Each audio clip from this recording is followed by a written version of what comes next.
Welcome back to The Rhode Show. This morning in The Buzz, how many times a day do you think you say Google it?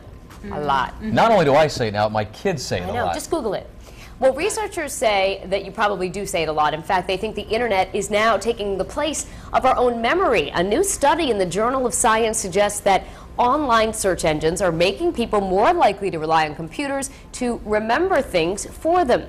Researchers found that when people were asked questions that they didn't know the answers to, they automatically thought to look up the information and were less likely to remember it if they knew they could look it up again later.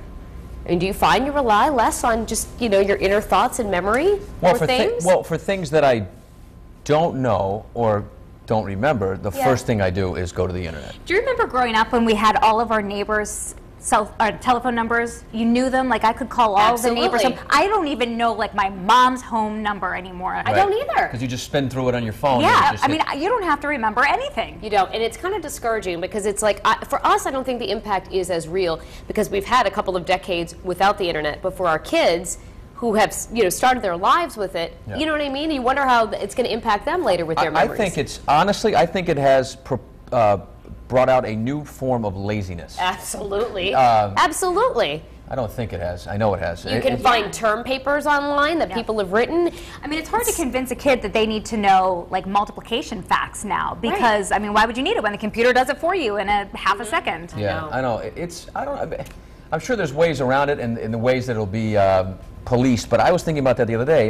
College kids, who goes to the library anymore? They walk into their dorm room, they have wireless internet capabilities in their room, not to mention the internet capabilities on their phone. I know. And when is the last time you had to go and look up a paper on microfiche? I remember that. I would cry. I would cry having to scan the microfiche the old and be like, newspapers from 30 years ago. I remember my brother getting an Encyclopedia Britannica set and like sitting in his room and like pulling them down. We'd look through it all, and I mean, they don't even make them anymore, do they? Here's the other thing, though. I mean, an Encyclopedia Britannica basically gave you all the information like the internet does. But one thing I think that's so cool about the internet that I think is actually a positive is that I think it's piqued people's curiosity to dig deeper and deeper because it is so easy to find the information that you like, oh, I want to find out more about this. And then that leads to something else. And I don't need a doctor. I'll just go on exactly. Well, I have dangerous. this today. That is dangerous. No, it totally is dangerous. We had that conversation at my house one time.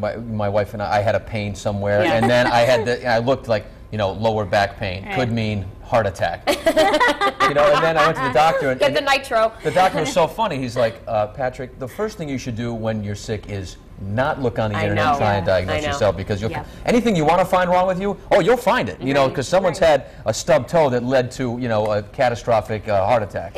I'm going to name one other positive too. I think it's great that when you're stumped on something that you can find the answer. Because I can't tell you how many times I would sit there going, what the heck is that actor's name from that movie? And and you'd sit there and then 3 days later be like, oh, that's it. Now you can just boop, boop, boop. I will say it has made some folks lazier, but I will say this. I will not lose any more at Trivial Pursuit. No. Because anytime secretly under the table, you can be like, boop, boop, boop. oh, I know who the actress was in the 1952 Disney movie, anyway. So we're all trying to figure out easier way to do things, Courtney, and you make your living over there with the computer. I know, imagine that. I do like to use it to find out stuff I don't know. My friends often tell me I have the memory of an elephant because I'm always talking about memories from years past. So I do like to use my brain for that. But we have some pretty understandable comments about using the internet versus your brain here on the blog. And Jean says, well, since my memory is shot now, I always have to go to Google, but my memory's so bad I often forget why I went to Google in the first place, she said. Joey B said, I definitely use my brain more than the web, but the web is a great tool to keep the brain on track. So here's the poll we're asking all of you today. Do you use the internet more than your memory? A, yes, it's easier to just search online. B, only when I try to remember and can't. Or C, no, I use my brain more than the web.